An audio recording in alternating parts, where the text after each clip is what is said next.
Bismillahirrahmanirrahim. Assalamualaikum warahmatullahi wabarakatuh. Alhamdulillahirabbil alamin wa bihi nasta'in wa ala umuri dunya waddin.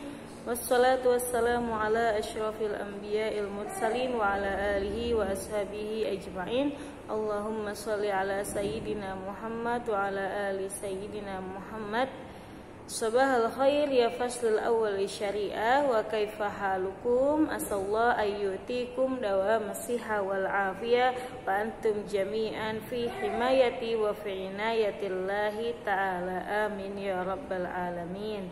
Alhamdulillah naltaqi marratan ukhra fi hadha darsil mubarak insyaallah fi waqtina wa fi faslinal mubarak wa khasatan min darsil fiqhil muamalat min kitabit taqriratis sadida fil masailil mufidah.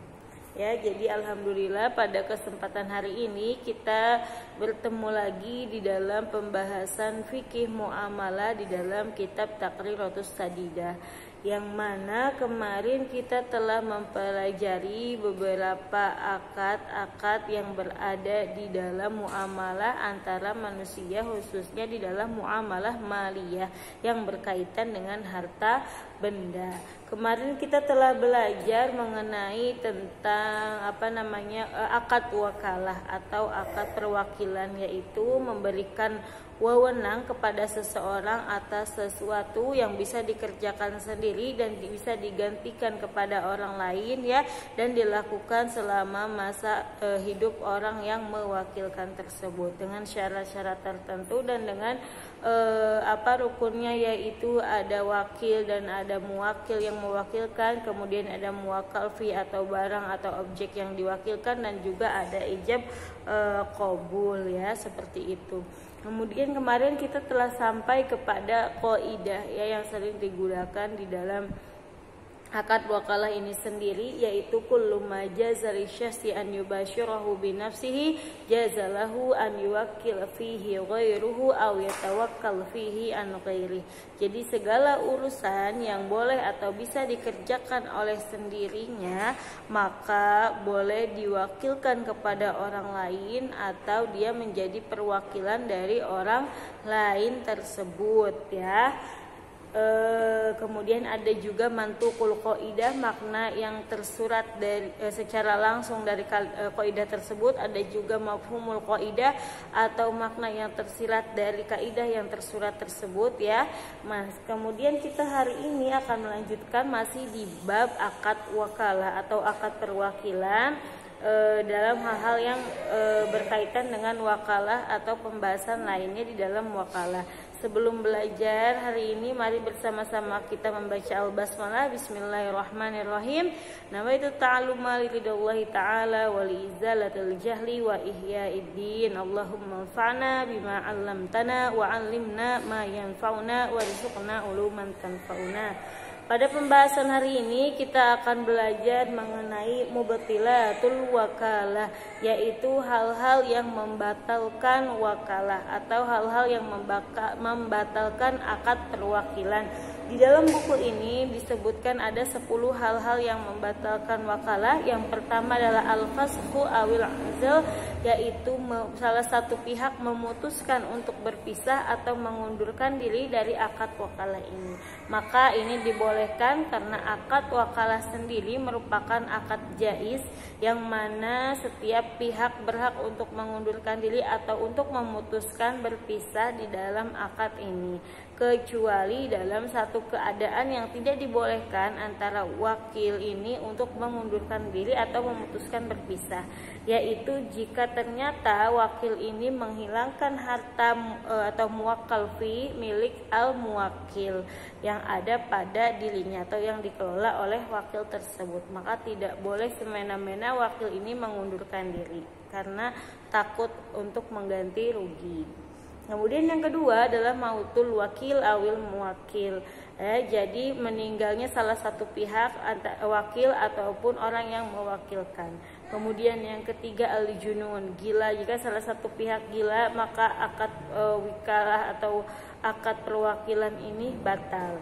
Kemudian ada al-irma, tidak sadarkan diri atau sengaja untuk mabuk, maka batal juga akadnya. kemudian turu urikin atau sedang berperang atau ditawan, maka batal dan tidak sah untuk mewakilkan. Kemudian ada al-hajir alaihi bisafa, orang yang sedang dicegah untuk melakukan kegiatan atau orang yang dicekalkan untuk melakukan kegiatan karena kebodohannya, maka dia tidak sah untuk menjadi wakil ataupun mewakilkan. Wal hajir alaihi bifalas, yang ketujuh adalah al-hajir alaihi bifalas, yaitu orang yang sedang dicekal untuk tidak melakukan transaksi harta karena dia bangkrut ya, apalagi dia menjadi wakil, nanti dia akan semena-mena atau akan merugikan pihak lainnya karena dia saja butuh uang, apalagi dia mewakilkan atau dia menjadi wakil, nanti siapa tahu dia akan melakukan hal-hal yang tidak diinginkan. Kemudian yang ke-8 adalah fiskun, yaitu orangnya fasik. Kemudian yang ke-9 zawalu milkil muwakil an mahalli tasarruf, hilangnya kepemilikan orang yang mewakilkan dalam transaksi harta tersebut. Misalkan hartanya sudah dijualkan kepada orang lain, maka tidak bisa diwakilkan. Kemudian atau enggak disewakan atau dikontrakkan atau diwakafkan, maka bukan menjadi hak milik dia kembali selama harta tersebut ditasarrufkan dalam akad lain. Kemudian yang ke-10 adalah ta'amudu inkariha la nisyaniha. Adalah salah satu pihak ini berusaha sengaja mengingkari akad wakalah ini, maka akad wakalah batal ya, bukan karena kelupaan dia tapi karena dia sengaja untuk mengingkarinya. Kemudian ke pembahasan selanjutnya adalah permasalahan-permasalahan yang sering terjadi di dalam akad wakalah. Setelah kita tadi mengetahui tentang apa yang membatalkan wakalah, jadi wakalah itu kalau orangnya gila atau misalkan dia orang al-hajar atau dicekal dan segala macam tidak sah karena dia tidak bisa memiliki kekuasaan sendiri atau tidak bisa mentasarrufkan hartanya sendiri.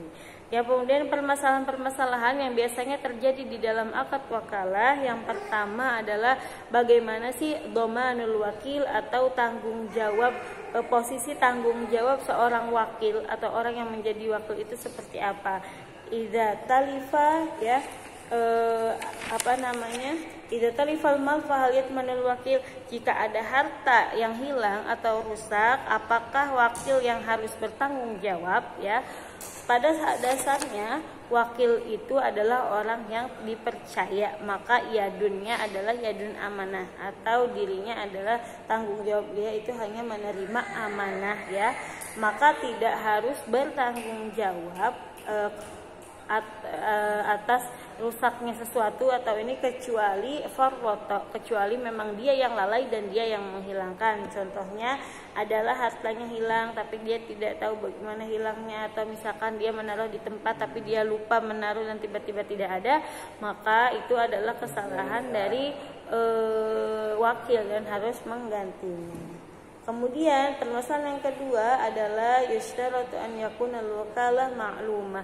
Jadi di dalam akad wakalah ini yang menjadi objek perwakilan atau al-muwakkal fi ini harus diketahui. Contohnya yang harus diketahui adalah wakaltuka fi bai'i jami'i amali, saya mewakilkan ini jual beli ini kepadamu atas penjualan seluruh harta benda saya. Itu jadi jelas apa yang diwakilkan dan apa yang menjadi tanggung jawab seorang wakil, yaitu menjualkan seluruh hartanya. Misalkan menjualkan rumahnya, jadi akadnya ini merupakan akad yang jelas dan diketahui maklumah, dan tidak akad wakalah majhulah atau yang tidak diketahui. Kemudian permasalahan yang ketiga adalah yajuzul wakalah biqaul bi'ahadha bikamsyita atau bi'ahadha kaifa tasya. Maka dibolehkan wakalah dengan perkataan jualah misalkan saya beri wewenang kepada kamu untuk menjual barang ini, terserah bagaimana kamu menjualnya atau dengan harga berapapun kamu ingin menjualnya, itu hak kamu, maka itu dibolehkan. Kemudian permasalahan yang keempat adalah syurutul wakalah mutlaqah bil bai', ya, adalah syarat wakalah dalam jual beli yang belum terikat. Itu ada 3. Jadi seorang wakil ketika dia diberi wewenang untuk menjualkan sesuatu oleh muwakil atau oleh orang yang mewakilkan, maka ada 3 syarat. yaitu dia harus menjualnya mithlan bimithlin, jadi dia harus menjualnya dengan harga yang sudah ditetapkan. Kemudian yang kedua, al-bai' naqdan atau halan, dia harus menjualnya dengan kontan atau tunai, tidak boleh takjil atau misalkan kredit atau jatuh tempo. Kemudian yang ketiga, an yakuna naqdul balad, jadi uangnya berupa uang yang memang disepakati oleh negara atau uang lokal gitu ya. Kemudian permasalahan yang kelima adalah jika menjadi wakil dalam menjual baju, misalkan bolehkah menjualnya kepada dirinya sendiri, kepada wakil menjual untuk dirinya sendiri, maka tidak sah. Kenapa tidak sah? Karena ijab qabul menjadi satu, jadi tidak ada yang mengijab, tidak ada yang qabul, hanya untuk dirinya sendiri. Dan tidak la yasihu idza ba'ahu li maulihi ka waladihi shaghir awil majnun awis safi alladhi istamara alaihi hajrus riba, dan tidak boleh juga dia menjualkan kepada orang yang dia walikan seperti anak kecil atau orang gila atau orang bodoh yang berada di dalam tanggungan dia, atau yang mengalami pencekalan al-hajrus riba yang karena masih dalam keadaan anak-anak, itu tidak sah juga. Kemudian yang ketujuh adalah la yasihu taukil fil iqrar wal yamin, tidak sah juga perwakilan di dalam ikrar atau pengakuan atau di dalam janji dan nazar wa ta'liqut talaq isifa wal ibra ya. Kemudian terakhir yang kedelapan permasalahannya adalah kalau ada seseorang yang mengaku sebagai wakilnya, misalkan si Amr mengaku bahwa dia adalah wakil dari Zaid, maka jangan langsung dipercaya, dan boleh dipercaya kecuali ada keterangan langsung atau keterangan yang merupakan bahwa dia adalah perwakilan dari Zaid. Tapi boleh melakukan muamalah dengannya jika memang kita merasa di hati kita bahwa benar dia memang wakilnya. Wallahu a'lam bishawab. Ya, mungkin pelajaran hari ini cukup sampai di sini. Jadi dari 3 hari ini kita membahas tentang wakalah sedikit demi sedikit ya, tidak apa-apa, sedikit yang penting kita paham dan bisa belajar dengan benar insyaallah. Semoga apa yang disampaikan bermanfaat. Jazakumullah ala husnil ihtimam. Jangan lupa videonya dikumpulkan nanti malam, dan jangan bosan-bosan untuk selalu mencatat apa yang sudah dipelajari dan sudah didengarkan ya. Semoga bermanfaat untuk diri sendiri, keluarga, orang lain, dan seluruh umat Sayyidina Rasulullah SAW.